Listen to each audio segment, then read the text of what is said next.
Thank you, Virginia.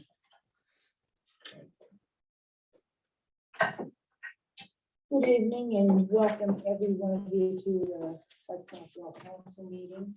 We're glad to have our candidates that would like to be sitting right at this table with us. So hopefully we'll do our interviews and next week we'll be able to vote on who our candidate will be. So we thank you for your strong interest in it and thanks for being here. In attendance, we have Ms. Lopez. Present. Solicitor Hayes. Present. Mr. Jenkins. Yes. Mr. Mitchell. Here. Mayor Kelly isn't here yet. Ms. Kehoe. Here. Mr. Shields. Here. And our junior councilman. Present. We're waiting on Mayor Kelly and Mrs. Simmerl, but we're gonna continue first with our council interviews. Our solicitor, Mary Claire Hayes, is going to ask the questions of our solicitors, so of our candidates. So the first one on our list is Frank Beston. Frank, if you would like to take the podium and address. And do we want to ask, I think maybe we'll do the interviews one at a time if we want to have the other candidates. We have some chairs outside and we're going to ask the candidates to wait outside and we'll call them in order. You can stay after you've been interviewed. Here's an extra chair, feel free.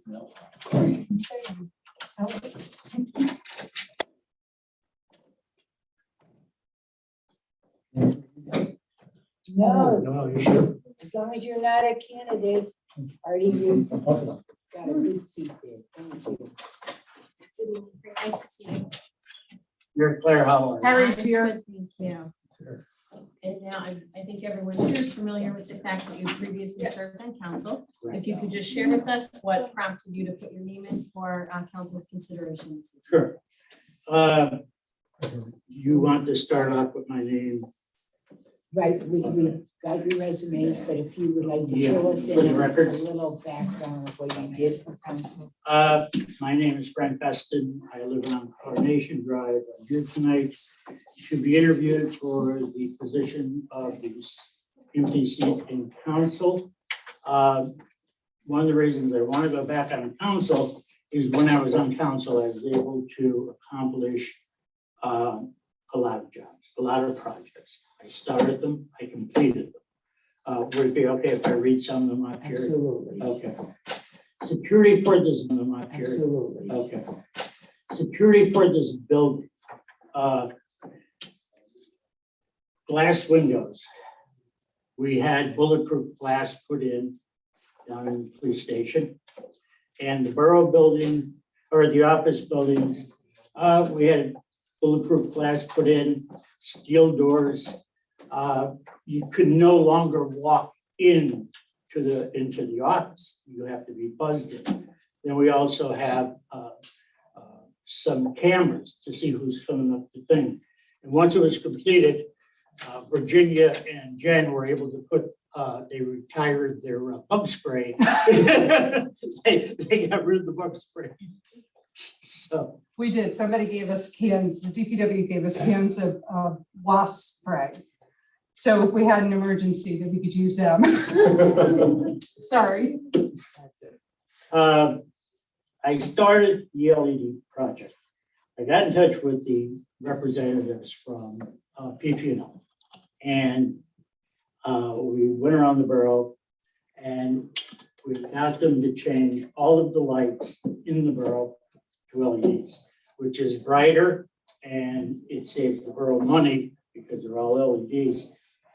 A couple weeks later, we're back again, and we had on the corner of Lackawanna and Manola, the crosswalk was very, very dark.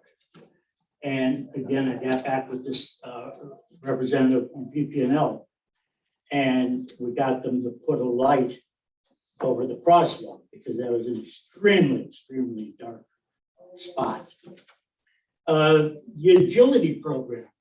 Now, that took a little bit of time, but working with PennDOT, we were able to come up with an agreement that benefited not only PennDOT, but the borough. It was a win-win situation. I think we did a good job on that. The trucks are allowed to go up to the building, wash the trucks down, especially when there's salt on the trucks. Traffic light maintenance. After, I think we talked in Virginia, we were talking about the maintenance on all the traffic lights. And we went back on the records and found out that none of them had ever had maintenance. So we worked with Northeast Electrical, which turned out to be a 5-hour day. And we went and had them full maintenance on all of the lights in the borough. They had never had maintenance done. The filters were changed. They were vacuumed out. All the lights were checked. We had a lot of bad crosswalk buttons. They had to be replaced. So we got that done. And the wires underneath the ground, a lot of them were exposed and they were able to do that. With the help of Virginia, the crack seal machine that we had was obsolete. And we did find a used one and we brought it to the borough. It's more high tech. You have to heat the solution to 400 degrees. And then once it goes into the cracks, it seeps down and it does a beautiful job. Handicapped parking. We had some unusual handicap spots. On Zimmerman, we had a handicap spot in between two cars and on a hill. And it just didn't make sense to have a handicap spot in the middle of the hill in between. They would have to park into two cars. So what we did is we looked over the borough. And if you look now going through the borough, you'll see that all of the handicap spots, you're either going to pull straight in or you're going to be able to back in. And it's just a lot easier for somebody who is handicapped to get their car in there. And let's see, I was on the committee twice for the police pension, or the police, I was on that too, for the police contracts. I negotiated 2 of those, and I think we wound up pretty good there. There's more, but you know what? I think that's it. To double up on. Yeah. I think that's it. Okay. And how many years did you serve on council? 6. And is there anything else that you would like the other council members to consider about your experience, or anything else that you think would distinguish you from the other candidates that you'd like to highlight? Well, I think one of the big things, I was very active when I was on council. Jobs has to be done, but you have to go looking for it. Nothing will come to you. And I would work with Virginia. We did many, they're not as big as this, but there were situations where on Lanola Road, there was a hole on the side of the road. They're supposed to have a storm drain. It was nothing but a 6-foot hole. Working with Virginia, we got that repaired. If somebody ever fell into it, that would have been a lawsuit for the borough. It's all of that. I would put hours in. I was on the police pension board, riding around the borough. I don't particularly like people leaving garbage out on their sidewalks and refrigerators on their porch and garbage all over. So I helped Jen with that. So we were able to better control the borough, make it look better. We all live here. We want it to be the best it is. And that's the only way you're going to do it. You have to go looking for these jobs. And I did. So, all right. I don't know if anyone on council has anything. No, I think you've covered a lot of bases for us. Does any other council members have any questions? I'll just ask one question. What do you think is the most pressing issue that this council has to face at this time? Being out of the loop for so long, Josh, it's hard to tell, but there's a lot of, I know you're getting money through the stimulus package. It's a huge amount of money. The borough is responsible for all of the sewer lines. I'm on the sewer authority. All of the sewer lines underneath the borough. Up on West Grove, $60,000 when they had to do a new line under an emergency. Well, with working with Arwa, they just bought new cameras. Minimal dollars to have the guys scope the lines and anything that can be replaced. Do it now while we have the money, because in an emergency, you really pay through the nose. And I've heard people talk about, and there again, it's a tough situation. And that is a lot of people will leave refrigerators, cars without inspections, tires off the cars. You can't do that. You can't, it has to have an inspection. They leave garbage all over. The grass goes, and the ordinance says you can only have 10 inch. It cannot go above 10 inches. So there's a lot of different things that has to be done. And I just like getting involved.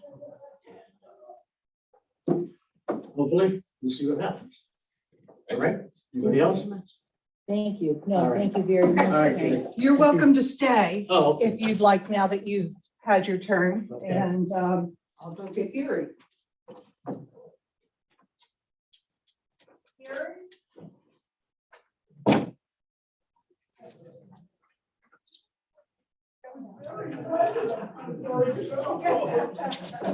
Thank you.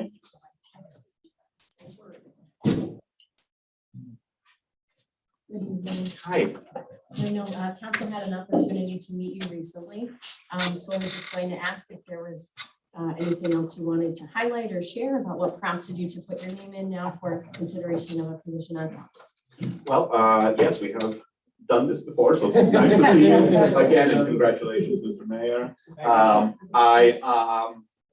I feel a sense of public spiritedness, I suppose, is why I want to be here. First of all, it would be very disingenuous of me having come to seek out the mayoral position and be willing to serve, but not to do that for this position. My interest is to give back to my community, not this or that particular chair. So that's why I'm here. I like to, my philosophy is if there is a call for help and I'm able to give it, I try to at the very least. So I'm here for that reason. So you see the experience and skills that you highlighted for council when you were here for the mayor position is translating equally to the council seat? I don't think they'll translate equally, but I think one of the primary assets that I think of myself as possessing is an adaptability. So my skills are what they are. Whether they'll serve equally, I don't know. But what I do like, without sounding conceited, I like to pride myself on an ability to tackle whatever job is presented to me, and to figure out the best way to do that if it's new. So. Is there anything about your experience you'd like to highlight again this evening that might distinguish you from the other candidates? So I worked in municipal government for a number of years and in a number of capacities. Primarily, I'm an educator by trade, so I've taught in a number of different settings. But having worked for the city of New York within the Parks Department, one of the largest city agencies, I tackled obligations of a wide variety of sorts, from building management, facilities management, landscaping and groundskeeping, programming and events. So I feel like I have a good foundation. I've had my hands in a number of different aspects of running a municipality. As far as Clark Summit, I've not been here. I don't feel I've been here long enough to have developed a significant list of skills and activities that I've accomplished here. But I'm trying to change that. Just this morning, I was at the Shady Grove Cemetery volunteering to help out there. They have a small group. I found out there's no real administration of that cemetery. I know that's not specifically a Clark Summit property, but I think that our neighboring communities, if they put their best foot forward, it reflects positively on us as well, and vice versa. So last night I was helping out with the mall cleanup at Viewmont Mall. They got a group of people together to do like litter pickup along the guardrails. I've joined the board of directors of local community theater. I am also serving at the Scranton JCC. So again, where there is a need, I try to. You got your hands full. I'm trying. I don't know how much detail I went into prior, but I took a step back from work a few years ago when we adopted our son. He has special needs, but he has really thrived and excelled in Clark Summit Elementary. And so some of my time has become freed up now, and I'm eager to give back to the community. Anything? Does anybody have any questions? So unfortunately, I missed the interviews for mayor, but I'm glad that you've applied again. My only question for you would be, based on what you know of things that we deal with, what do you think is the most pressing issue that this council is facing today? Well, one has only to look at the agenda. I think whatever is in front of you, whatever the constituents come to, I would imagine that would be my most important issue of the day. What the community desires. We are after all public servants.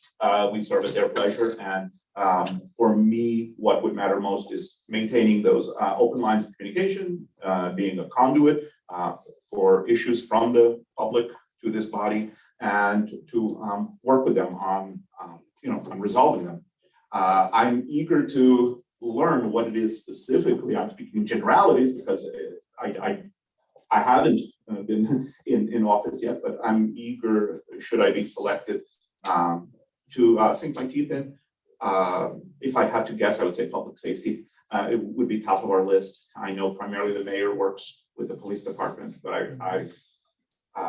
I would like to dovetail with those efforts as much as possible, as much as I'm called on. I'm a big proponent of parks and recreation as well. Obviously, that's my professional background, and I would hope that there will be opportunity to work towards expanding green space opportunity for our residents and visitors. Gary, I'm very excited that you applied again. Thank you so much for doing that. Very impressed on how much you've thrown yourself into the community and been involved with so many things. No matter what happens today, I hope you consider to continue to be involved in the community and work with Clark Summit Borough in the future, even if you don't become council. Sure thing, absolutely. When I was reading your letter, though, I was very impressed with it. But the one thing I was one of the facts, you did over 100 wedding services. I did, yes. Okay. It was an interesting story. My two good friends were getting married, and at that time, some of you, maybe not the younger ones, some of you may remember that the TV show Friends, Joey Tribbiani married Monica and Chandler. That was popular at the time. It sounds very silly, but they asked me to perform their ceremonies. They were an interfaith couple. They were not particularly religious. They didn't feel comfortable going to a rabbi or a priest. I was working as a park ranger at the time. It occurred to us, maybe, much like a captain of a ship, so long as he is on water, can marry people, perhaps I would have the same authority as long as we're on grass. That wasn't the case. But it led to some brainstorming. Long story short, I was able, through some machinations that were technically legal, I became an officiant registered with the 5 boroughs of New York. I did my wedding for my friends in a park, wearing in full dress uniform. I loved it. Solely through word of mouth, the word spread. Probably all of you had a period in your life where all your friends started getting married, like dominoes, boom, boom, boom, they all went down. I was in that phase of my life. Eventually, word got out, and it wasn't just friends and family members of mine, but people in the parks would somehow learn of what I do. They would come up to me, "Can you marry me?" I really didn't do it as a business enterprise, but then, you know, I was told, hey, it's like $1,000 a pop, why not? I thought, I don't need another job, but hey, there's low overhead. What's my business expense? The cleaners, maybe with a suit. I loved meeting with the couples. I loved getting to know their stories, weaving together a ceremony. I never used anything pre-printed or boilerplate. Anyway, I tried to do that. I did that, I should say, for about 10 years or so. Life goes on, and that's about it. But that was a little side job. Yeah, definitely. I think you're very much a people person. You're trying to. Thank you so much. Thank you. I would love to get into that again, but. We don't want you to take any. No, sir. Of course, no. Yeah. Thank you very much. Thank you so much. Thank you. And again, you're welcome to stay. I appreciate it. See you. Thank Take care. Thanks for your time. everybody. Okay, Good luck in school. Thank you.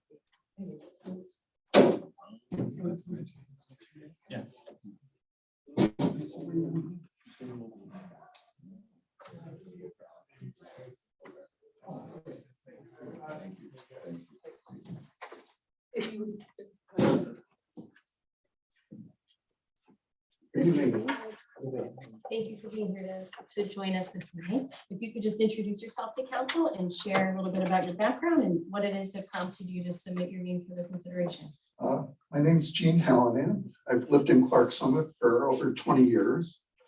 I'm married to the former Ann McGowan Miller. I was a claims examiner for State Workmen's Insurance Fund and a claims manager. I worked with Harry Kelly for over 30 years, so he's the one that piqued my interest in the job. I was a claims manager, like I said. I settled cases up to $300,000, and I worked and evaluated RFPs and evaluated these same contracts that ran in the millions of dollars. I also managed 3 district offices in the state. I know the workers' compensation law inside out. And like I said, Harry can attest to that as well. I also spoke with attorneys on a daily basis on cases. I also have 15 years with the Clark Summit Fire Company, and I'm currently their statistician. I do hope to bring some of my experience if I am selected. And I also have, I was also president and vice president of ASME Local 2584. I negotiated contracts and took part in the grievance procedures. So I know a little bit about both sides of the aisle. And I am also a member and past president of the St. Patrick's Day Parade Committee. And I'm an executive board member of the Friendly Sons of St. Patrick. And that's pretty much what there is to know about me. Good stuff. That if you would want to just share if there's anything about your experience that you think may distinguish you from other candidates. I would think knowing how to deal with people, that was probably the number one thing in our job, dealing with all these different people, doctors, lawyers, claimants, employers, and trying to make everybody happy at the same time, which wasn't always easy. And have you ever been involved in any public office or run for public office? Never. So that's why I thought I'd give this a shot. Council has any other questions for Mr. Hallinan? I'll ask one. Thank you for applying, Mr. Hallinan. My question for you is just knowing whatever it is you know about the things that we deal with here, what do you think is the most important issue this council is facing today? Well, I'm not all that familiar with the issues are, but I would always think taxes are probably an issue. Worker relations would probably be another issue. And I do have to say that the services that are provided by the Clark Summit Borough are excellent. And I told Harry that all the time, and a few of the other guys that I know from the fire department. So that I don't think it's an issue. I think you just continue on the same road with those, the way it is, the status quo. I'm Charlie. It sounds like you have quite a resume. I'm really excited that you applied, and it's really great to meet you. You've done finance, done governmental work, you did administration. Are you currently employed right now? I do work for Chris Calvi, Oh, okay. and that's on an as-needed basis. I'm not full-time, I'm only part-time. Great. So, I mean, you would be able to dedicate a lot of time Oh, and effort to the yes, borough. yes. Thank you. Anyone else? Jean, you're welcome to stay and listen to the remainder of the interviews and or the meeting, or you're welcome to leave. There's no obligation on either part. Thank you. You're I'm welcome. gonna stay. I appreciate your time.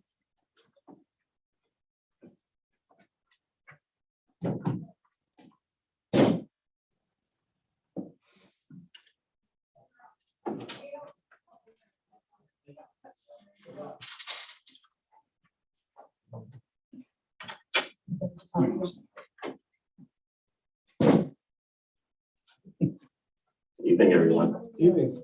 If you want to share with council, what it is that prompted you to submit your name for consideration. Sure. Just basically like the mayor's position on desire to want to serve the community. I've lived in it now for the last 18 years. I've grown up here in northeastern Pennsylvania my entire life.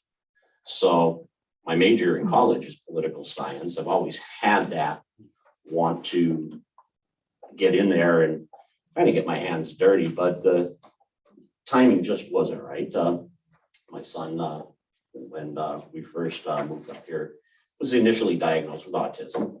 And so that came first. But fortunately, that diagnosis was removed and still has some other learning issues, but just talking to him and seeing him, he probably wouldn't really notice that all that much. And a lot of that's a credit to the school district in this area. And something that really attracted us to Clark Summit in the first place, knowing that, okay, maybe the taxes are a little higher than they might be in some other places, but you get what you pay for as well. It's just really that desire to want to serve. And can you just share with council if there's any particular strengths or qualities that you think might distinguish you from any other candidates that they're hearing from? One thing I think that might actually help is when I first moved into the borough, one of my jobs that I've held over the course of my lifetime is I work for the Department of Transportation for PennDOT.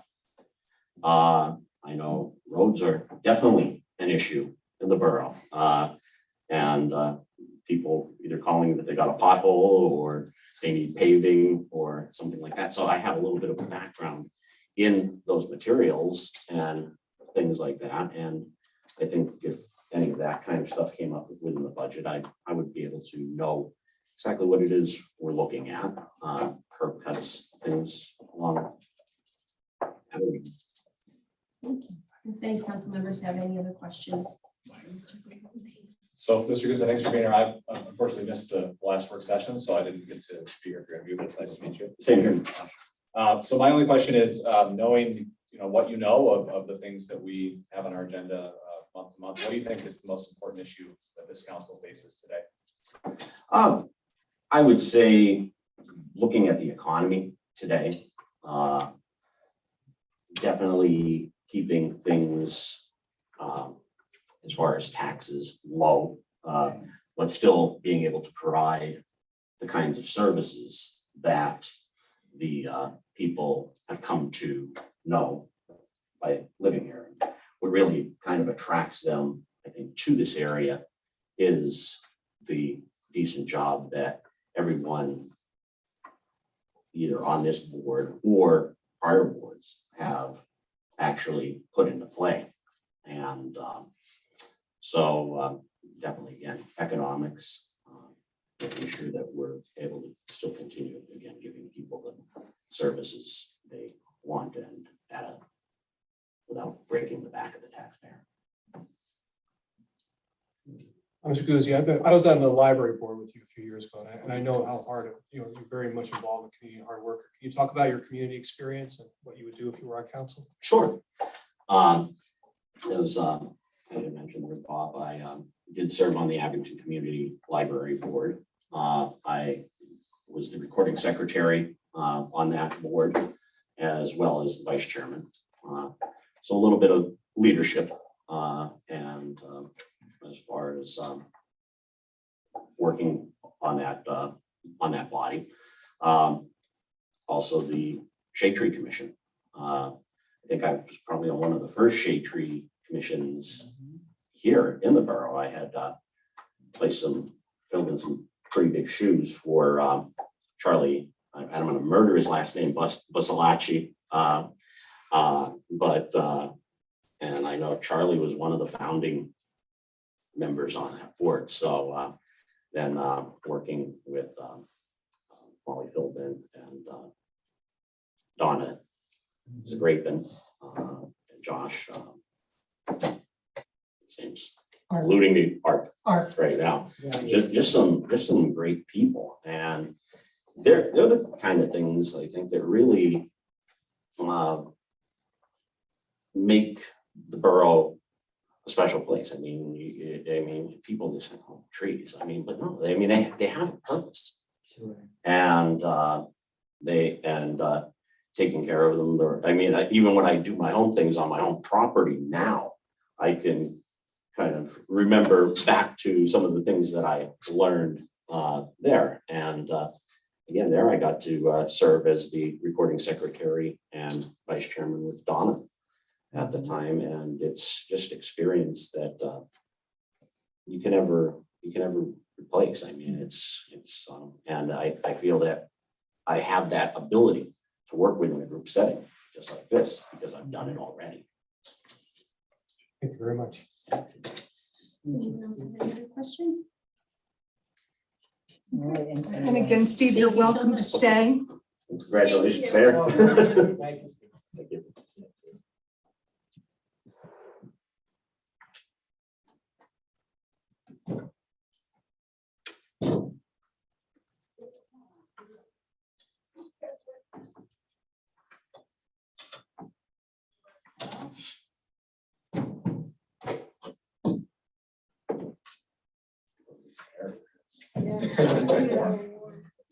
Oh, I'm actually. No, we're part of Good evening, Gail. Hello. If you could introduce yourself to council and tell them a little bit about your background and what it is that prompted you to submit your name. Well, my name is Gail Scaramuzo. I'm a resident here for the last 3 years. Lived in the Abingtons for more than 30 years. And I saw that there was a position open. I had been very active in the community in South Abington Township when I was there. And I just feel that this community is special. We're delighted to be in the Abingtons. We were in Scranton for almost 10 years in between, and boy, am I glad to be back. I have a lot of, as my old boss used to say, I have a very eclectic portfolio of skill and experience. I've worked at Lackawanna College for the last 17 years and retired. Left the college to open a small home canning business about 10 years ago. And when I left, I was vice president of administration, and I had supervised the public safety division, IT division, HR, facilities, and construction. All of the construction that had taken place since Lackawanna was in Southside at the Old South Catholic until I left in 2012 was supervised by me. And while I was going to school full-time and working there because the college was paying for my education, I also earned my contractor's license. So I was unfortunately a force to be reckoned with some of the contractors there, but it was a wonderful place to work, wonderful. And they were so good to me. Like I said, I started off as a high school graduate there, and I left as a PhD and they paid for it. So it was, you know, a wonderful experience. And since I left there full-time, I still teach for them part-time. But getting back to our community involvement, Dave will tell you, I sat on the Joint Sewer Authority when we were expanding the sewer issues. And I was the chair for a while there. I was on the sewer board for South Abington. I was on the Parks and Rec Committee for South Abington when we expanded the park over there next to the elementary school. And one of the funny stories is that when we made the sign with everybody's name on it, they had to get a wider sign because they couldn't get Scaramouche on the sign. So, you know, I just like being a part of the community. I have some time now because I closed the canning business in January. I found out that I was becoming a not-for-profit, so I decided that was not a good idea. You know.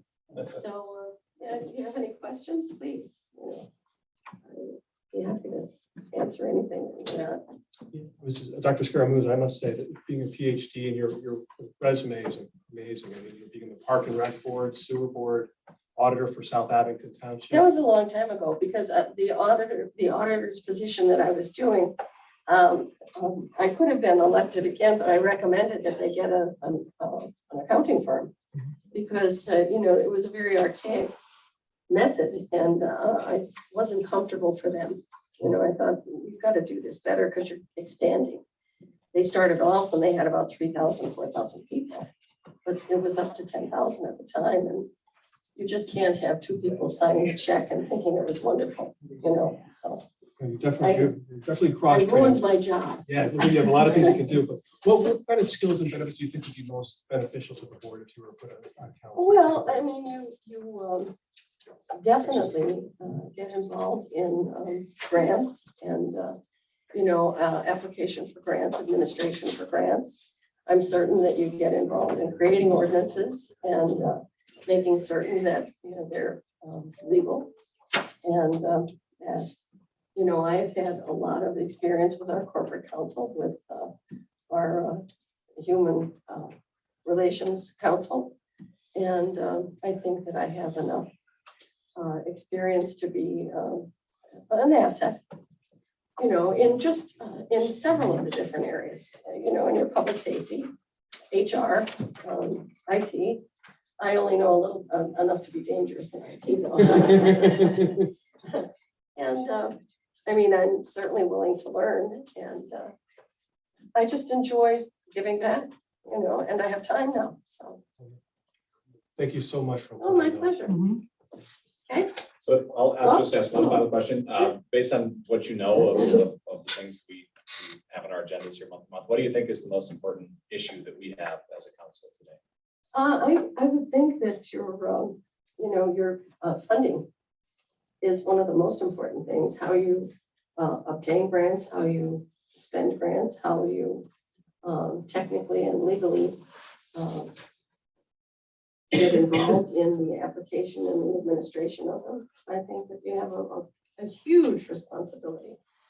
And believe me, I think that you do it well.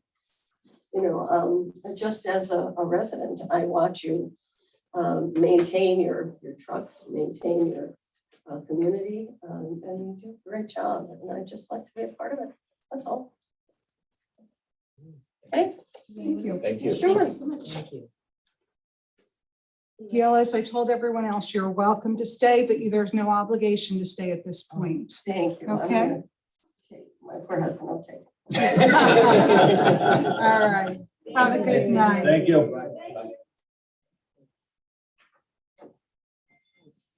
The next item on our agenda is our update.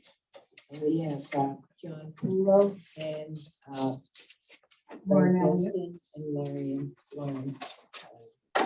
If you all noticed that we got that letter on May 11th from the Sewer Authority, and this is in order to have a response for them. We felt it was important just to get an update out to everybody about what's happening.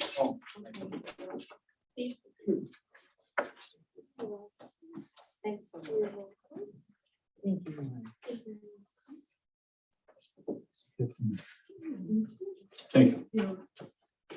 from Virginia. I know. It's a Yeah. pleasant surprise. Yeah. So, good evening. It's nice to be back. First time I've been back here since I was appointed. So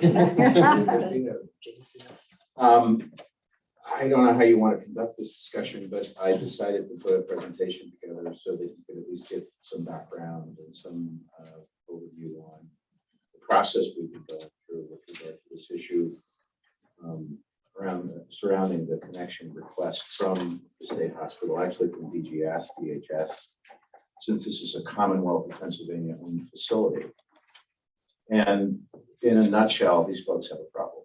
And I think this problem has been around for a while. You probably know more about it than I do because I've been part of the ARWA board now for just a little over a year. So I don't have the deep history associated with a lot of the connection issues that have been here. But it's clear that there's been a lot of work done in the sewage treatment system, not only the investment that's been made locally in ARWA itself, but also the sewage conveyance systems, the pipelines themselves and so forth. So the nuts and bolts of it are, if we go to the presentation itself, just to give you a little bit of background, apparently this has been going on for a while. DHS, in fact, owns the wastewater treatment plant that is in place up at Clark Summit State Hospital. It serves not only the Clark Summit State Hospital, but also the Abington School District, both the middle school and the elementary school in the township.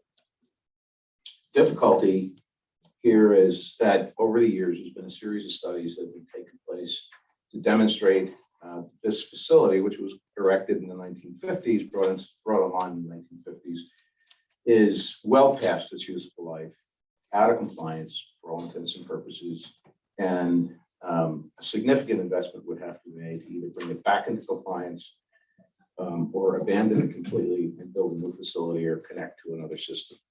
So what's happened is that the Commonwealth engaged Riley Associates in Pittston, Pennsylvania, to perform an analysis of the facility and come up with a number of options that they might pursue to either decommission it or to rebuild it or come up with some other approach. And after an analysis of those options, they determined that the least cost approach would be to connect to the ARWA system and through the member municipalities that exist here.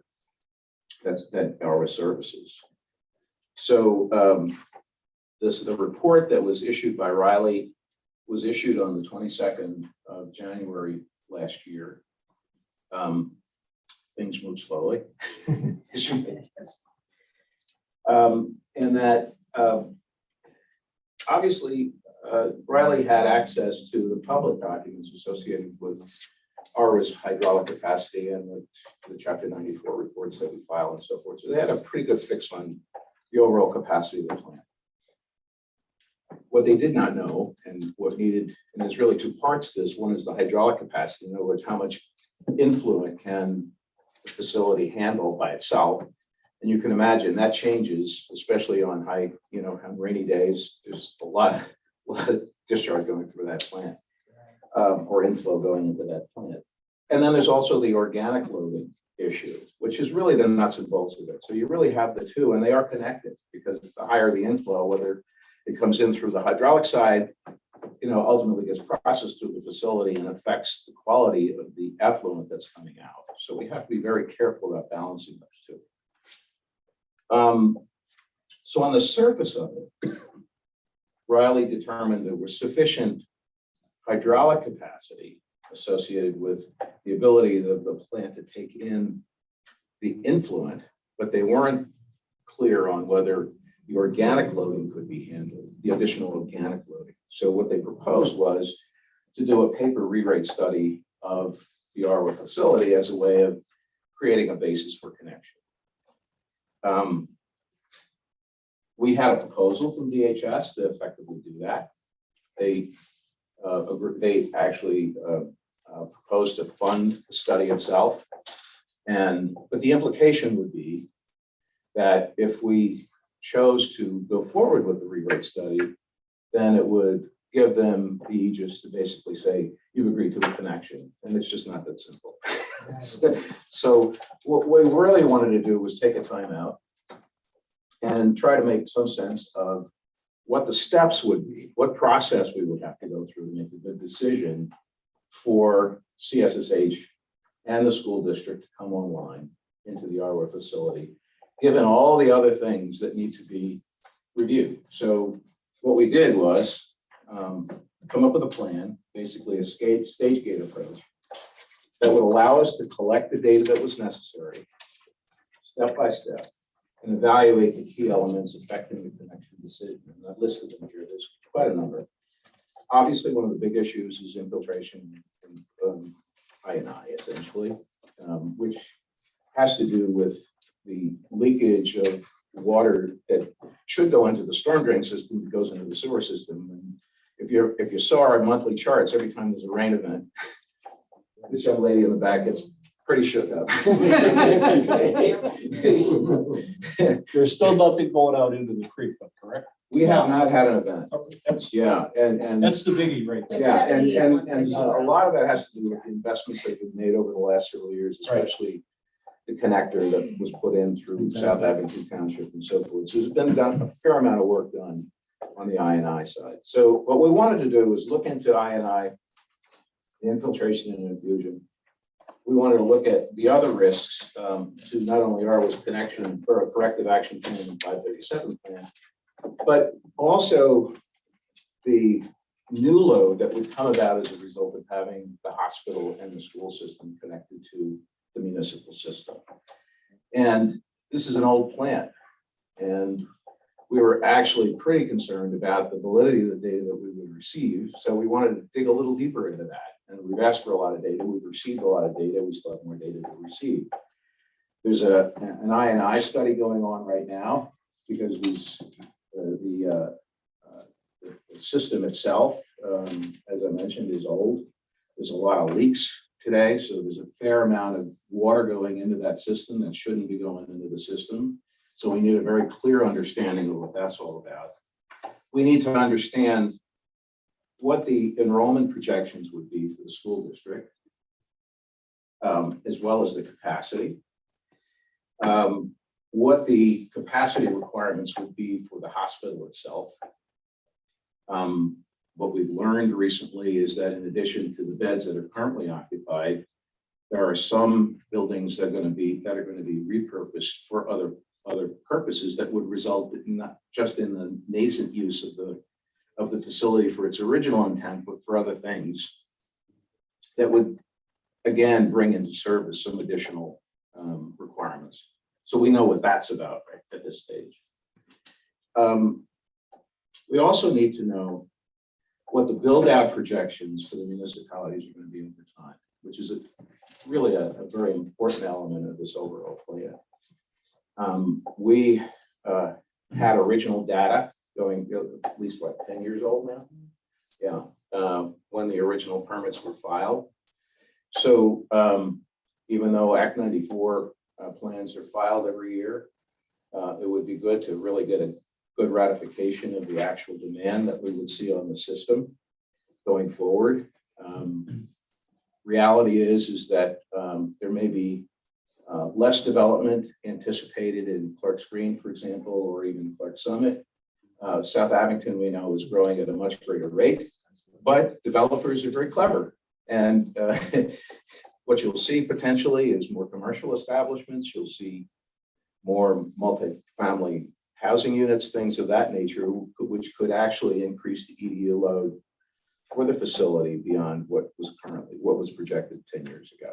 So the thought was, let's take another look at that before we make a decision. So this is a very methodical, disciplined, step-by-step approach that we want to take to understanding what the load on the facility is going to be and whether there's going to be sufficient capacity going forward.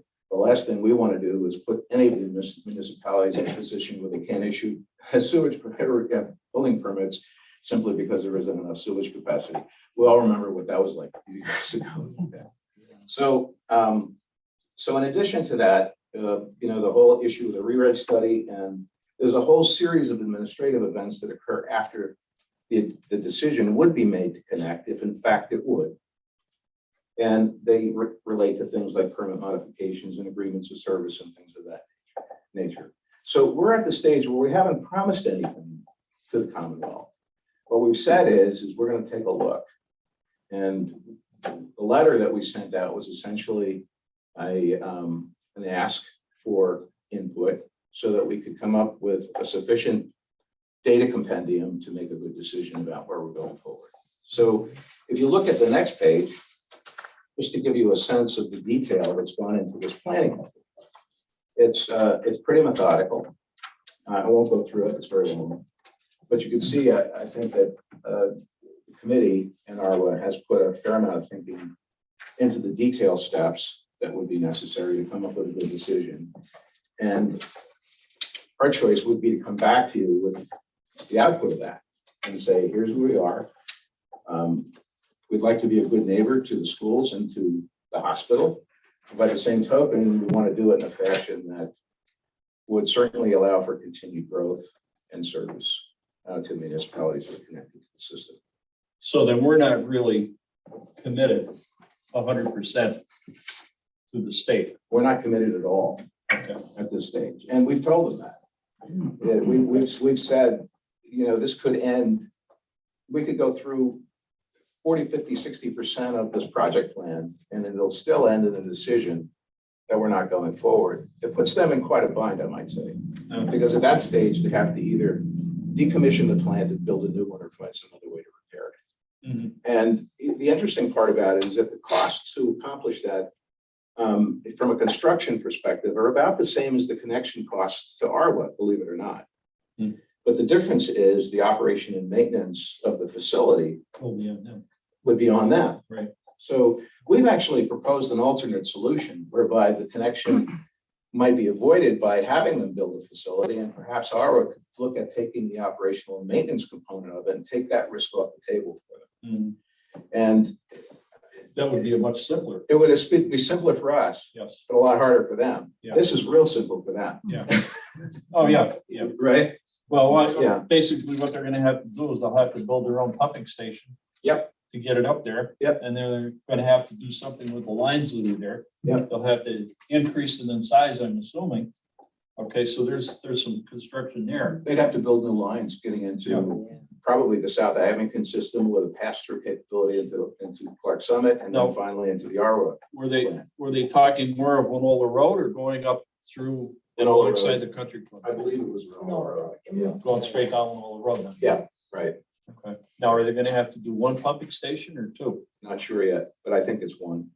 Because I don't know. that's gonna be an awful long shot coming from the Yeah. sewage treatment plant And it's all the uphill. way to Winola Road, And it's and uphill. then have gravity take over. They have to have other modifications too, at the treatment plant itself. They'd have to have like equalization tanks, and they would probably just send the flow out, through flow monitors, so it came out at a certain rate. So Sure. it didn't overload any part of the line. There's a lot they have to do on, there's still, it's a lot cheaper, obviously, it's not the massive renovation, but they would still have to modify things at the plant.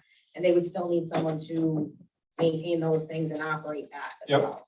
They need an operator. to do Yeah, they that. can't just have a You have to line be spike. certified, you have to be a Yeah. certified operator, even to handle a pumping station and Yep. that, so. I recall, I think about 18 months ago, they made a presentation to us. And they also made a presentation to the joint rec board, which I am a board member on. This is Riley. Was that, you Yes. recall this? It was- Yeah. it was It was Riley. Riley, yes. And from the borough's perspective, I recall that they were proposing to do some upgrades to some of our the lines. lines in the borough at no cost to us. There was a real tangible benefit to the borough if that were to move Well, forward. There's no option for them, though. Josh. They have to upgrade the lines because with the lines I wouldn't thought have there the was- capacity. But my recollection is that there was a new line or something they were gonna put in somewhere on Bedford Street is my recollection. Yeah, it's an upgrade. We're working with it. Ultimately, it's gonna need to be replaced. So there, we just do it sooner and they would do it bigger. So it would save us money in the long run. It's not an immediate need though. Yeah. That's a long-term need. John, I guess the upgrade to the facility, the waste facility at the state hospital, they're not upgrading. It's gonna be scrapped or they're gonna connect to. Yeah, I think it's gonna be very hard for them to upgrade it. That facility has been out of compliance for a long time, and there's no compliance schedule today. And very honestly, I don't even think the upgrades can bring it into compliance. And this is just a selfish kind of question here. Sure. I understand we want to be good neighbors and everything like Yeah. that, but I guess the school district, they would benefit because they're gonna get through the middle school and things like that. The state with DHS, with the state hospital. But we've put a lot of money into Arwa and Absolutely. upgrade in the facility, and they're kind of taking advantage of the work we've done, right? Yeah. But they're willing to come up with some serious cash for this to happen, or? Yeah, they're willing to come up with serious cash to put in the conveyance lines, the pipelines that are needed. Certainly, there might be some additional benefit in terms of some other infrastructure that might be needed to do that well, including perhaps the Bedford Street component. They would certainly have to build a pumping station. Is there a way to possibly avoid the infiltration that we already have by going with the system that they're thinking about doing? So that. Because we've got an awful Yeah, lot the of I&I infusion study. that comes in from the North Campus. Right. And that everything that's up there that comes down into Winola Road to begin with, there's a lot of infusion there. The I&I study that they're performing would come out with some specific recommendations and a repair plan that would be part of that and a cost. We would not even entertain a connection without that plan being fully funded and implemented By them. by them. Okay, so like we're kind of looking at, they're gonna pick up the majority, if not all, of the money, and the townships and the boroughs are gonna not have to worry too much about anything. From a funding perspective, you're correct, Okay, right? What we're trying to make sure of is that there's no deleterious effects associated with the load on the plant, which would shorten the life of the plant. exactly. Bring a need on for additional investment earlier than we planned, which is an equal problem. Yeah. And also try to do this from a sound engineering practices perspective. So we're moving this very carefully along. We really want to make sure that we've done our homework on this one. And they'll need approval from Arwa, and they'll need approval from like South Abington Township, Clark Yeah. Summit, Clark's Green. And from all the entities. everybody's Well, involved, everyone will and have to school district. refile Act 537 plans. And that would, those permits would have, those plans would have to be approved by DEP. So we're talking, this could take a while. It's going to take a while. And there's a lot of administrative hoops to jump through. This is something that has to be done with complete transparency. Absolutely. Good. Yeah. Thank you, John, for your. Not at all. Just one last point before we break. So one page in here there was a brief load analysis that we did when we started the committee's work. And obviously some of these projections go out to 2030, but they're 10 years old. So we're encouraging you folks to take a look at this. I know there's mechanisms that you can use through your engineering capability to determine what the projected EDU loads can be. And let's say reaffirming what these numbers can be would be extremely helpful to us in making judgments about whether the plant can actually continue to function the way it should, service in the municipalities in the manner that it was designed to do. So that's the main piece. The last section of it is basically what happens next. And, clearly it's a series of analyses through working through the data. We're going to report out to you folks again, just to make sure you understand where we are. And then if sufficient capacity is found to be available, we would go through the re-rate study just to see if there's sufficient organic load that could terminate it again.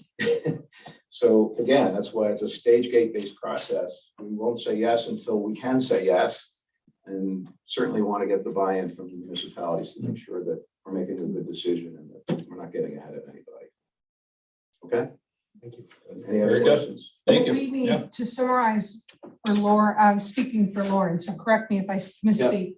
But ultimately, next week, we need to decide what we want to say in a letter to Arwa about council's opinion on moving forward with this. They're trying to get a feel for which way you go. Whatever you decide is not your final obligation. You don't have to stick to it, but at least it gives them direction based on your feeling.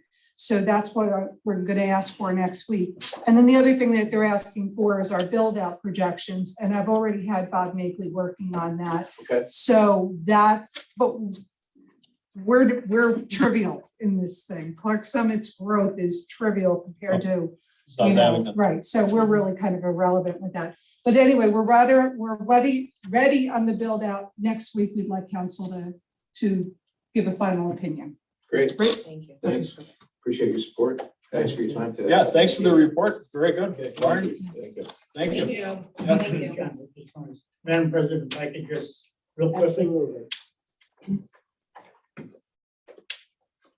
This is where the boroughs and the communities could help Arwa. You get federal money from the government. The storm drain, a lot of them are still have brick. Water seeps in, going into the sewer system and overtaxing the system, especially when we get a lot of rain. Maybe some of that money could be used to repair all of these manhole covers so that instead of the water, keeping the water out of the sewer system, which will help Arwa with the infiltration of water. There's a lot of money, can't remember, $247,000, I think this borough gets this year. And maybe you can find some way to, one of the things about Arwa that could help all of the communities.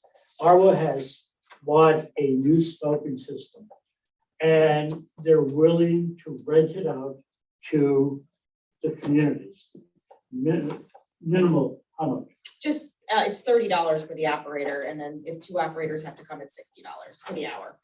You can have your line scoped for minimal dollar. And find the problems are there. That now, one of the reasons I looked at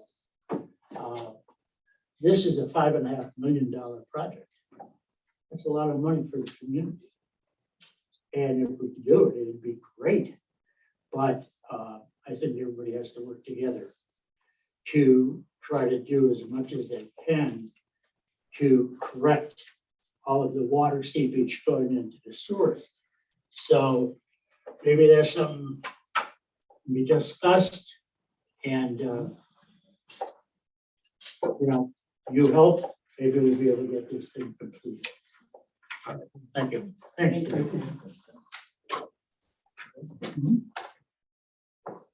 Thank you so much. Really an awful lot of good information for us. Okay, next thing on our agenda is our opening of bids. Yes, we have 3 different items that were out for bid. Sorry, I dropped my pen. We're not actually physically opening bids on the 2002 Sterling truck or the tractor, the lawn tractor, because both of those were run through Municipalities. So what I need to tell you is that for the Sterling, the 2002 Sterling, we were hoping to get at least 10,000. The winning bid is 20,100. Wow. The lawn tractor, we were hoping to get 150 or so, or maybe 300. We were really hoping for 650. So next week, I need you guys to vote to ratify those numbers so I can go ahead and award the bids. And then the next bid is, and I do have to open these in the public, is the paving, the 2020 paving contract. Sadly, I think that what's happened in the past month with fuel and everything is going to negatively impact these bids. We were at the beginning of the year projecting the cost to be about $260,000. So the first bid I'm opening is from Waco. By the way, all of the bidders that we've worked with, we've dealt with in the past and had good relationships with. Okay, Waco's bid is $424,434.30.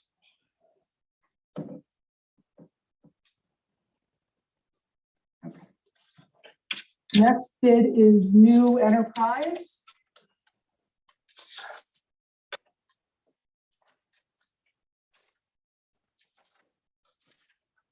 Their bid is $369,850. Next bid is American Asphalt.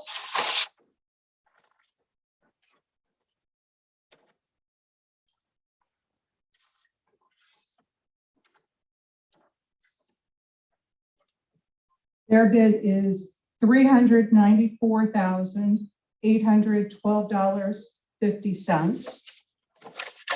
Next bid is Pensy Supply.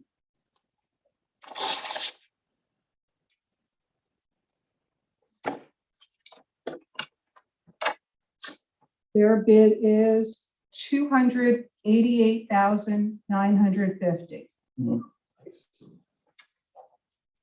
And the last one is Fellinger Construction.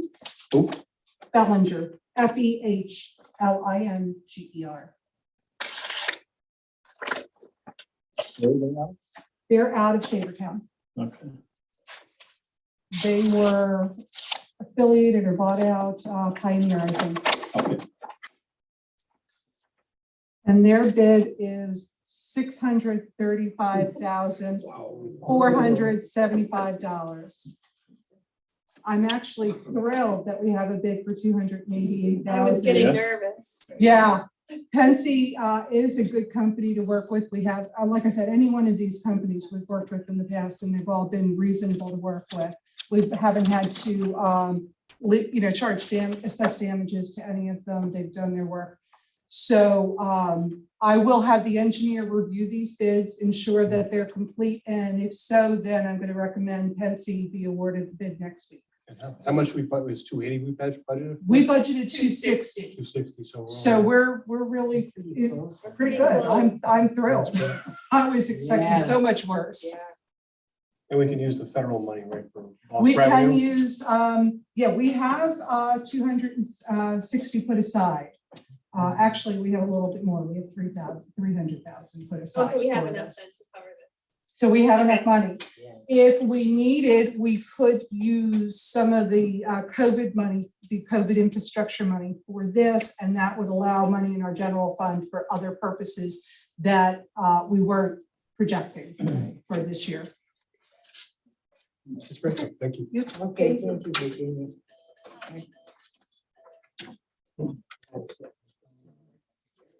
Jerry, you're on call.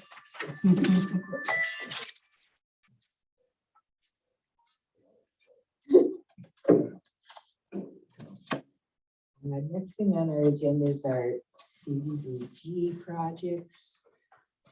You recall in April, we did a public hearing, and the county talked to us about the fact that we need to let them know by June 24th how we would like to use our CDBG money for this year.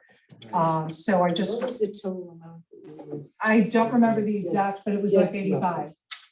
About 85,000. Okay, That's our 2022 allotment. okay. So we need to come up with a decision before June 24th. Okay. So that'll be next meeting after. Next week. Yeah. I don't think that was a bad idea, what we talked about before with the new door downstairs for the entranceway to the elevator. What Dave is talking about is he was asking like, how can we spend this money and what ideas do I have? And the only thing that I could think of, like for the building specifically, we upgraded the elevator with the money from last year. Perhaps putting a handicapped accessible door at the elevator lobby. If you noticed coming in, especially during the winter with the pressure, it's hard to open. So I can imagine somebody in a wheelchair could have difficulty opening that. Perhaps a push button sliding door might be a good idea for down there. And we'd have the additional benefit of probably maintaining some heat in there, because right now when you open the door, it takes forever to close unless you actually pull it behind you. Right. So it would be a win-win, my thoughts.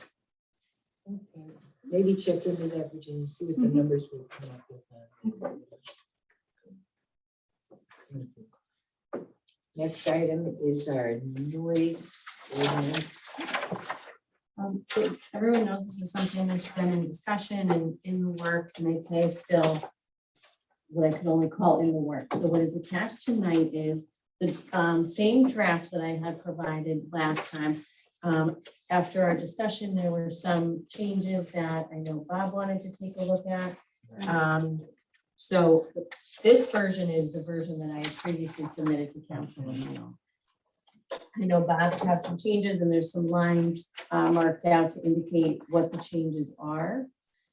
He and I have discussed his suggested changes. We haven't at this point made any efforts to marry the two documents. I think it would be appropriate for council members to take a look and then decide if you would in fact want those changes to be made. And then at that time, I could implement them. But right now, I would say it's just for your review and consideration. I mean, Bob could speak to it, but a couple of the things that were significant were with regards to the legal standard to be implemented, and then also times of day. Certain things were limited to only being considered violations during certain times of day. But anything else you want to speak to? That's pretty much it. There really wasn't that many changes. The major changes I had were, right now the ordinance states that any loud noises, any time of day can be a violation. And as long as there's two property owners who have an issue with it. I think that's a little harsh, and it leads itself to abuse. I do believe that noise ordinance would be appropriate, but I think you need to have it at certain times. I think at nighttime, people shouldn't be making noises. I have 4 children.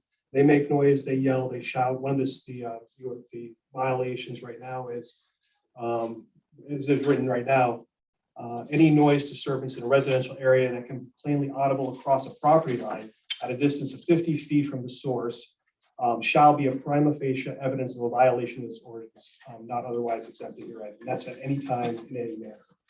So kids, if they're out playing, they're playing basketball, they're making noise, 2 o'clock in the afternoon, same with music or anything like that. I think, during the day, people should have an ability to, be respectful to neighbor, but make noise. At nighttime, I think it should be a lot stricter. I think people should be able to get a good night's sleep and enjoy the property. So that's why I changed that from 10 to 7 a.m.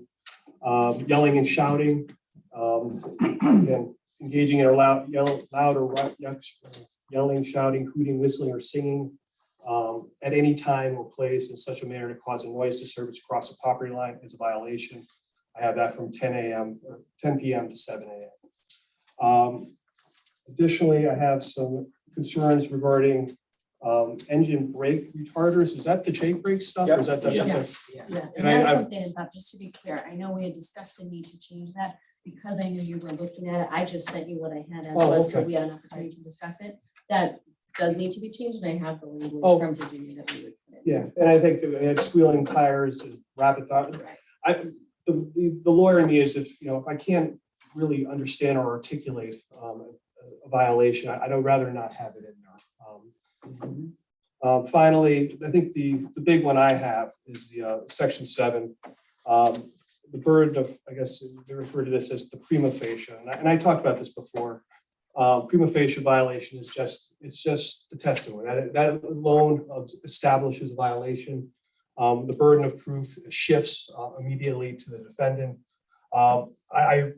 I spoke with Mary Claire about this a little bit, and I think I would like to have a preponderance of the evidence where people would have to present evidence, and if it was more than 51% of the district goes, then it would be a violation.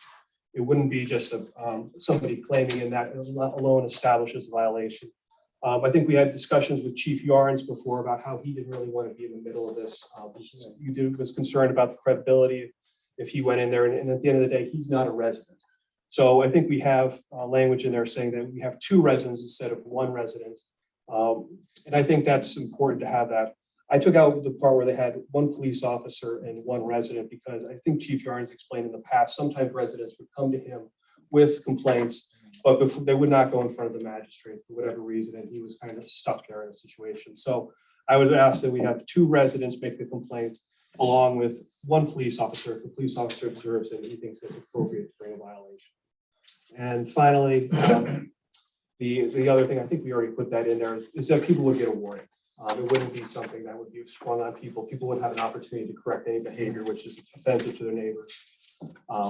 So in my opinion, I understand the desire for a noise ordinance. I think it's a good thing, but I do believe it needs to be very focused, and it shouldn't be a broad thing that can be used against neighbors as in a way to harass each other or if people have ill will to each other. So those would be my changes. I know we can vote on this at the next meeting. And then if we can go from there, we can go ahead and publish it and go and notice and go from there. Okay, and I would just invite every council member to look at both versions, and I think there's a couple things that I understand last time, but I feel I do agree or disagree on a couple things. So anything that would be a question for me, I'm happy to answer.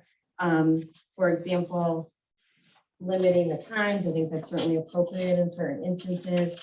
But the reason that I didn't have that in every instance is that it does have to rise to the level of a noise disturbance. The standard is not noise. The standard is noise disturbance. So I don't know if there's much danger in leaving some of those sections as they were, but we certainly can make that change. The next would be prima facie. I know this is something that we've kind of gone back and forth a number of times, and Bob and I did have a chance to discuss today. I still believe that is an appropriate standard. However, it's certainly not necessary. We could remove a specific standard if that's something that council wants. But I do feel comfortable if there's an inclination to go with that is a legally sound standard. And then next, with regards to Chief Yarns, I did not have the opportunity to speak with him about concerns regarding having an officer witness, so that's not something that I'm able to speak to. But any questions at all that any of you have after reviewing them? And then again, we could attempt to kind of marry any of these changes into one document or whatever council's pleasure is on this. So I just have one question. I mean, for the most part, I think I'm of the same opinion as you, Bob, that want this to be highly focused. I primarily come at this from the standpoint of things that happen after hours, which is for the most part how this is written. The one question I have is I heard you explain your intent for the revisions you made to section 7, the burden of proof, but then as I read it, I don't think they are quite the same thing. I think what I heard you say is that there would have to be 2 residents in general agreement and a police officer that witnesses. The way that this reads is an and or if the alleged violation is witnessed by a police officer. And I guess I want to be really clear on what the intent is there and what we write, because to me, if something happens at 11 o'clock at night, one resident calls the police department and says, this is happening. The police officer shows up and confirms it's happening. That's enough. So I want to make sure that the 2 residents would not be required in that case. I think one person and corroborated by a police officer seems appropriate to me. Yeah, actually, I think before it had 2 residents, and I think it had 1 resident and such a service will be corroborated by a police officer. And then C was if witnessed or observed by a police officer when citing any section listed thereunder. I merged, I guess it's A and B. And I have here, I took A and I think it said required element of violation of this ordinance is the alleged noise violation.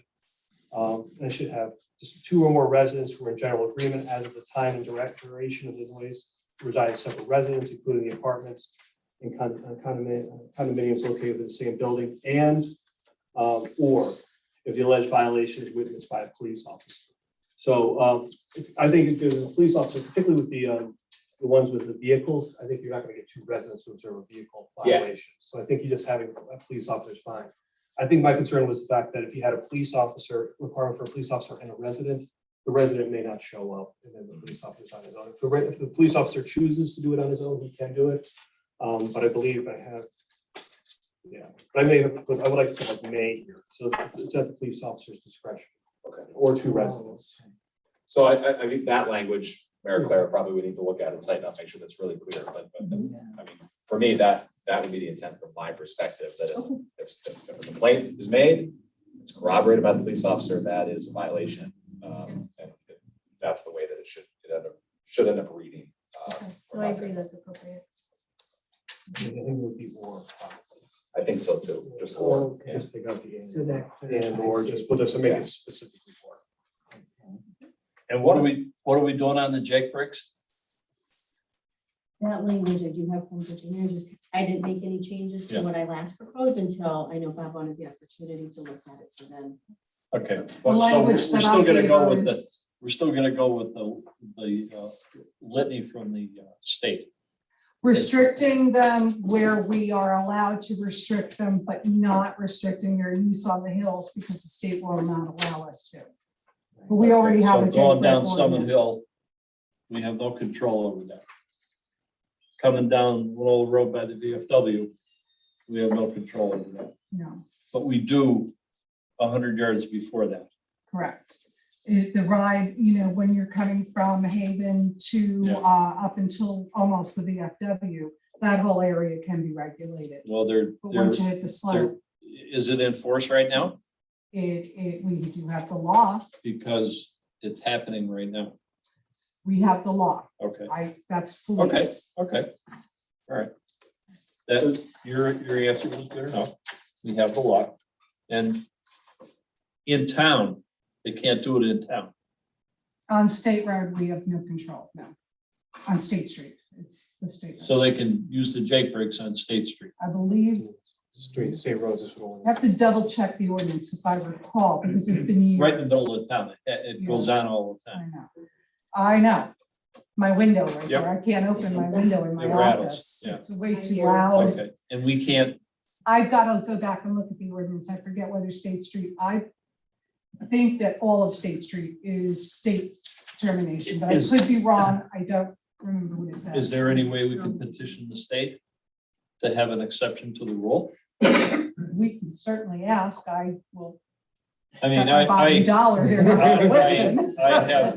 Don't ask the kids. I have sympathy for what you're going through, but at the same time, you also have to consider in the middle of the night when these wackos come through and they put the Jake brakes on, because a lot of them get to start at the light and they know they're going down a small grade and the Jake brakes go on at 1, 2, 3, 4 o'clock in the morning.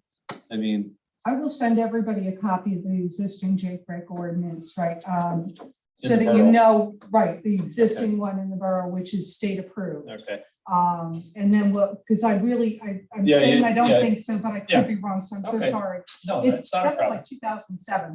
Yeah, okay, But No, anyway, that's not a problem. we'll get that out, and certainly if Yeah. it is banned, I'd be more than happy to work with you on a letter to the state.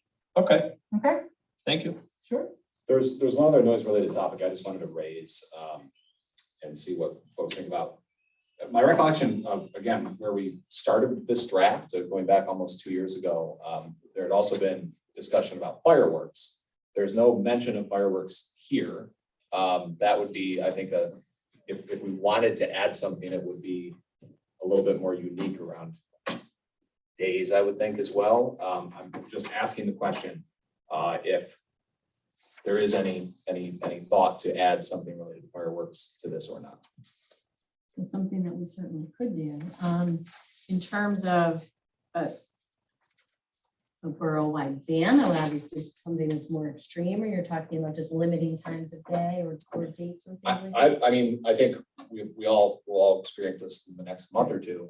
It's when, from my perspective, it's when it's not July 4th anymore, it's July 7th or something. People are blowing up fireworks at 11 o'clock at night. Do they really need to be doing that? Those would be the kinds of things that I would think about if we wanted to go down I will tell you that we've received a lot of calls specifically from Bedford, Powell, West Grove Center area last year. There was definitely an issue with people putting off fireworks at night. And by the time the police are called, Yeah, That's kind of the question. That's what Chris Yeah. said. Chris said by the time he arrives, Yeah. it's Yeah. over. So it's a Oh, hard sure. thing to do. Sure. Like, yeah, cycle. it seems like it Yeah. would be more appropriate just to ban them completely than to try to regulate them and somehow, because, saying no is no. is that something that we can do? Yeah. Ban them completely? Oh, yeah? Well, why not do it? Then why not do that? I don't know that I would- Unless you have a permit. Well, And then have that's, the ability to right. issue permits, like, it's not that they can't be put Yeah. off in some sort of professional displayers, and I'm not Right. saying that you want to do this, but well, we can Um, regulate it. it could be Yeah. limited to if you have. A permit. Why So not? why don't we keep fireworks out of the noise ordinance, I think and that's I'll get smart, just sample get this done. ordinances for It could be a fireworks and I'll forward separate- it to everyone, Yeah. okay? I just won't Yeah. want to go extreme because if someone's having like a family party and they Yeah, I they agree. set off a Graduation few and- fireworks, like. Well, like bottle rockets and stuff, I mean, they're nothing major, but, at 9:30, 10 o'clock at night, maybe when you just get your kid down for the night, you got something that's shaking the house, that's a different deal. That's a difference. You know, I mean, that's where you take the exception. And we are administering permits. We would administer permits, correct? Have like a professional display. That's a question you can Yeah. decide. Okay. Yeah. You would decide if you wanted to offer the ability to get permits to run them. To put professional fireworks on, you need a state permit. So Yeah. I would automatically put a waiver in there that if you gain a state permit, Okay. you're exempt. Well, yeah, But if you wanted to play with the at-home fireworks, yeah. then we could put in there that they need to pay a permit from us. Are they legal in the state of Pennsylvania now? So fireworks, you can buy them, so I assume they're legal, you can buy them Oh, in yeah. stores.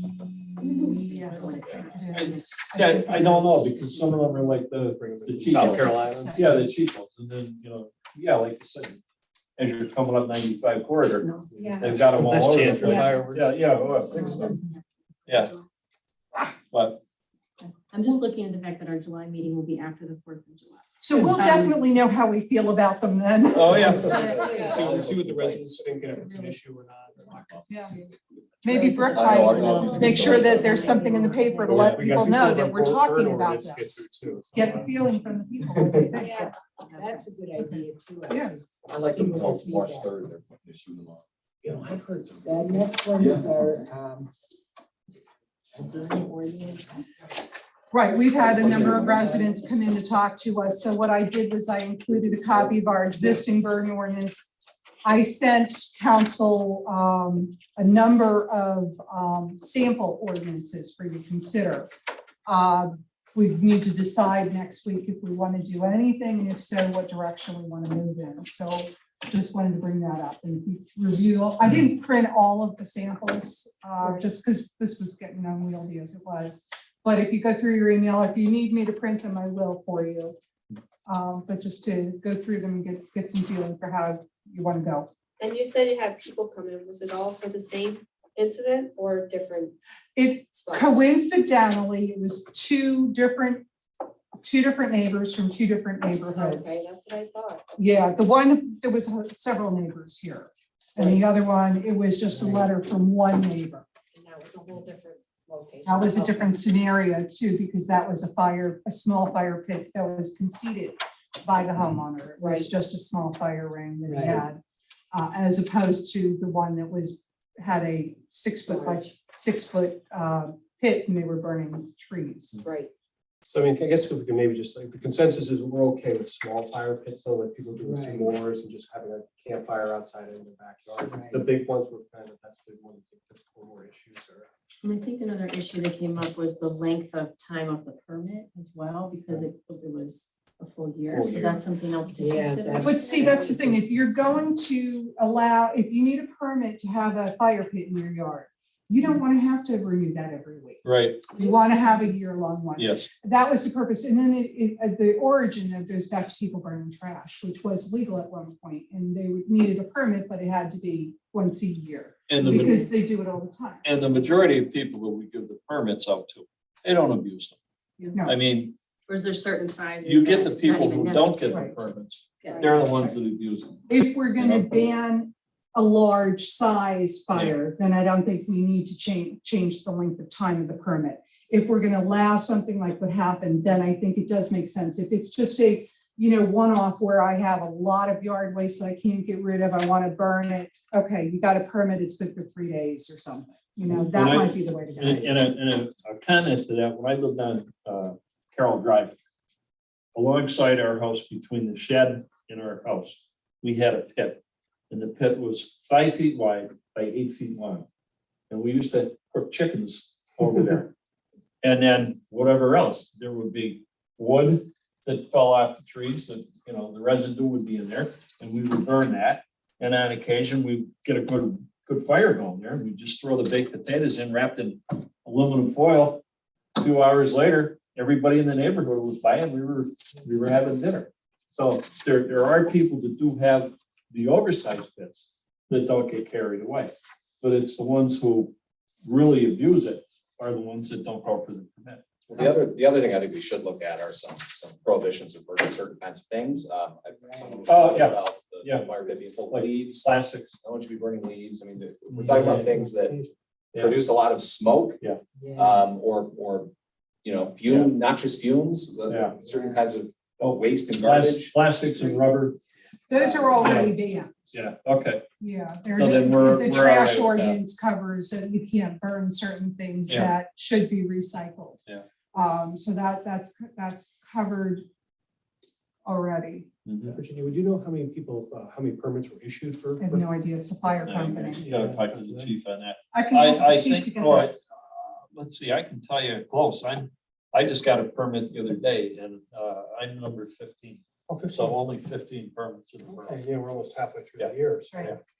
Yep. And people are really good because they know if they have large amounts, they know they need to get a permit. And usually you don't have the abusers, you know, and that's what I said, the ones that go for the permits, they're the ones who you don't have to really worry about. They don't, you know, they don't throw stuff in that they know they're not gonna get by with. Was there any sort of exceptions with people with health problems, if any neighbors or anything like that? I haven't really looked through the ordinances as thoroughly as I should. No, there's nothing right now. I mean, and that's the tricky part, you know, the smoke leaves the property. Yeah. Do you want to restrict it? Because there's no way to keep it on your property, but if you have a neighbor that has health issues, but It's up to God, really. God controls the wind. All right, I mean, it's out of our hands. If you give a permit to somebody and the neighbor 3 doors down has got an asthmatic condition, well, geez, I can't control that. That's something that's out of my control. I know if my neighbor is burning leaves, we close the windows and turn on the AC. Yeah, so you can work around it. Yeah. As long as it's not like a year-round thing, I guess. Right, right. Okay, thank you. Okay, I apologize. I just realized that I did a whole packet and I scanned it and then I had it printed. Part of it didn't print. So the requests that we have for the remaining, I guess you guys don't have copies of. You did get them in the mail, Sorry about that. but you don't have a copy of them now. So I just lost my place here. Hang on a second. I think basically everybody read their emails, so they know Yeah, exactly Okay. what we're. Well, I know the one under the burn ordinance. I know what that one is. yeah. Right. Everybody read that And I one? just lost, yeah. That's the gentleman that wanted a stoplight on Summit Hill. All right, the first one is Bertha Sorrell. I apologize, I'm butchering the name. And yeah, he's asking for a traffic light or some kind of signage at the end of, on Summit Hill, coming up the hill, there's Knapp Road. Right. And people turning out of Knapp Road, and I know I lived in Floral Park for quite a number of years. Sure. It can get a little hairy pulling out on the right. I know my family, we always just went to Upper Knapp and did it. Exactly. We had talked about that a long time ago too, of making it one-way, only Yeah. going in, and then that cures the whole thing, Yeah. and then that was a debacle that Yeah, never that happened. didn't work. Right. Yeah, it's something that if you want to entertain, I did detail out in my email to the gentleman what's involved, and that is a traffic study, and then the state approval, and then we would still bear the cost. I think we ought to just leave that one pass. Yeah, I do too. Okay, so next week we'll make a final decision that I can write to him and say, okay. The next one was from the neighbor that was concerned about going back to the burning. Mr. Mikowski has a son that has asthma. The neighbor had a fire pit and they entertained, on the weekends with it. And it's a concern for him. He considers it noxious. So but we've already talked about that. So I can answer that for him. Tessa Banish. There is a house, it's on the corner of Grandview and Knapp. If you are going up Knapp, it's the last house on the right. Right. It's a very wooded lot. On the left.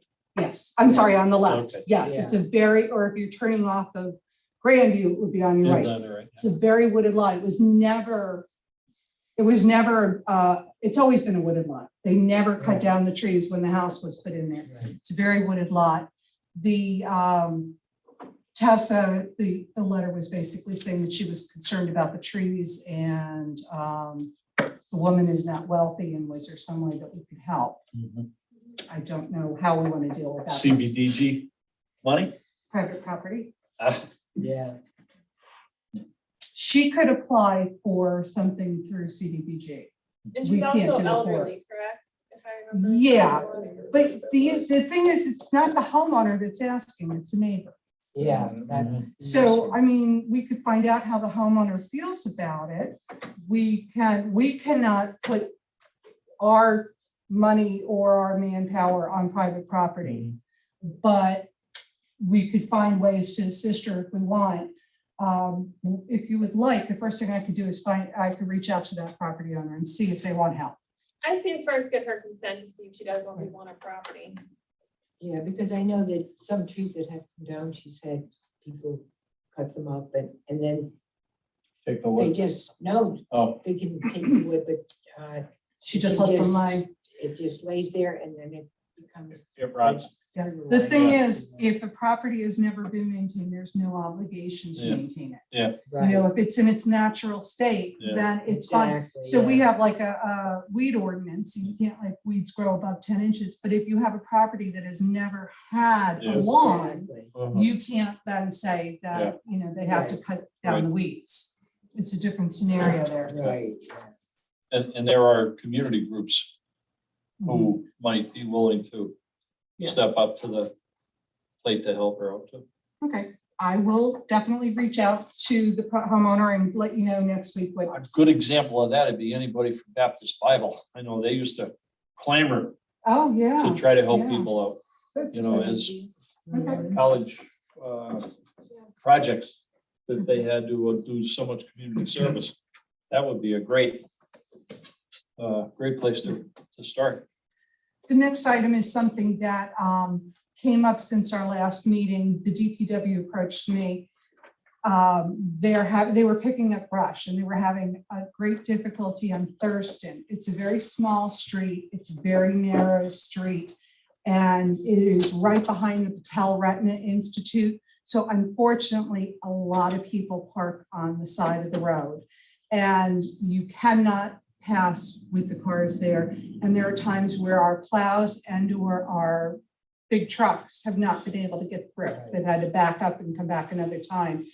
They are concerned. And the question then comes up, what about an emergency vehicle? What about an ambulance or something? Do you really want it to back up and come in from the other side? Fortunately, it is a through street. It's not a dead end. So anyway, I did reach out to the engineer. The engineer reviewed the situation and is recommending that we begin parking on that street from the end of the Patel Retina parking lot down to East Greenwood. Correct. So if you guys want to take a look at that area, and if you guys agree, we can talk next week about starting an ordinance on that. Is it residential? It's Yeah. also. It's a residential street. Yeah. It runs behind State Street. But there's really nowhere to park. Yeah, Yeah. but there's only a couple of homes that actually are on that street and they all have the ability, they all have They have parking driveways. lots. Yeah. So the parking, and according to the engineer, at the time that it was all backed up on Thurston, there was adequate parking in the lower level at the facility. So it's just that people are not wanting to walk up the steps and parking in the back. I was up there the other day and it should be Oh, I no parking. agree. I checked. Yeah, because there's no way, if you need to get an ambulance through, it's gonna be close. If you need to get a fire truck through, it's gonna be damaged. Yeah. Especially if they got something going and they gotta go. The last item, and this is a faux pas on my part, we were asked to pass a resolution to approve Jerry signing the cooperative agreement for CDBG, like we do every year. And I haven't had that done. So next week, if you guys want to just look at it and make sure you're okay with it, it's from March. I will. How about the police request? You didn't do that? Oh, I'm sorry. I missed the police request. Jerry, I have no documentation. That is from the Personnel Committee. Right, Bob and I sat down with the chief and the mayor and interviewed a new part-timer, and according to the chief, everything was up to snuff. We agreed with him that if council approves it, we would be more than happy to. Here, put it on the agenda. Yeah, the officer's, he's from the North Pocono area. He's a full-time police officer. He's been there for 3 years. He's Do you have a actually- name? Frank. It's Frank Ciccone or something like that. I'm sorry, I can't Okay. remember the last. Okay. It's a little sketchy, but. We'll have it for next But week. he's Sure. also Taser, he's Taser certified, which is something we don't have. So he can help in training with the officers. Yeah. And the chief yards, he's a very nice man. I think Mayor Kelly would agree. He's very mature. very nice. Young guy, old guy? So we can vote younger on guy. that in next week's meeting? Next week, yeah, you would Yeah. vote to allow Okay. him to hire this gentleman. Part-time. Part-time, full-time requires civil service, which, by the way, the civil service test was Saturday. I'm waiting for the results. 4 applicants took it. So for a list of 3, we have 4. But anyway, we'll keep you posted as that goes on. Okay. You have our agenda for next week. Which we basically did. These are all items, everything that was on the agenda tonight, for the most part, is stuff that we needed to talk about. For next Do week. we need to go into executive session to talk about the people we interviewed for council tonight? I think that, my own opinion, I think that we have all the resumes and everything. And, unless council would like to go into executive session, would be your choice there. Well, I don't think, personally, I don't think it'd be a bad idea. I'm only one person. Okay, well, I guess no. Speak up or forever hold your peace. Yeah. there you go. Okay. Okay, well, we have a motion to adjourn then. I'll motion to adjourn. We don't make motions. Oh, Can't wait, vote. we're. Right, we're not voting tonight. All right, so we're adjourned. Thank you, everyone, for your time. I know. Mr. Allen, We get copies of the letters of quick interest like you did for Jesse, the is mayor. there a room?